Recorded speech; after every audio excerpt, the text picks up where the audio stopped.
The Zimbabwean economy is facing a myriad of challenges.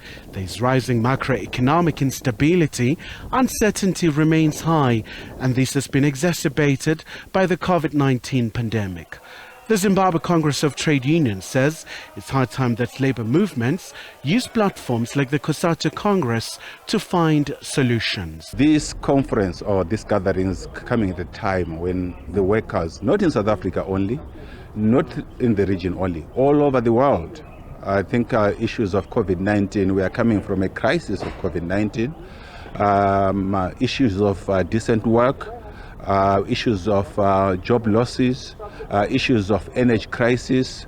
The war in Europe also has raised issues. So this is an opportunity. I think all the conferences generally is when workers then reflect on the journey.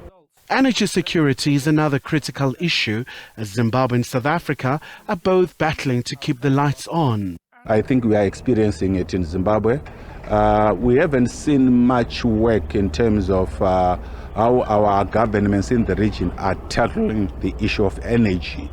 Once we have challenges of energy and we are not able to resolve them, we are likely to see job losses. We are not able to then increase our productivity. COSATU has also been a staunch supporter of the cause of the people of the Kingdom of Eswatini. The economics and the social lives are just symptoms of then the core. Ours, we are having a political problem, and it would require a political situation. And then for us, a political solution. And for us, it is only a question of the labor partaking fully in terms of advancing the attainment of democracy in the country. In Kenya, just as President William Ruto has taken over the labour movement, wants his administration to tackle socio-economic challenges facing East Africa's economic powerhouse. Quite a number of people lost jobs, particularly in the hospitality industry, in the vision industry, but generally in the public service, in many other institutions, we remained stable. Kenyans are normally very proactive, and I think we are about to recover. If the system of the government has come into place, is able to work with us, all of us together, I think in the next 1 or 2 years, we should be able to recover our economy. We don't seem to have food crisis, but inflation is going up. And so you have other commodities that are actually going up on the market. But for food issues, we don't have much problem. I think what we can do as Africans is to take advantage of the African Continental Free Trade Zone. I mean, the head office is in Ghana now, and they've started operation.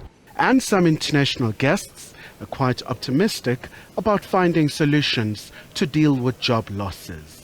That is really our job as trade unions. We must find solutions for our members in this moment where we have so many people out of work, where poor and working class households are crushed by inflation and rising prices, and where we also are still slowly trying to recover from the pandemic.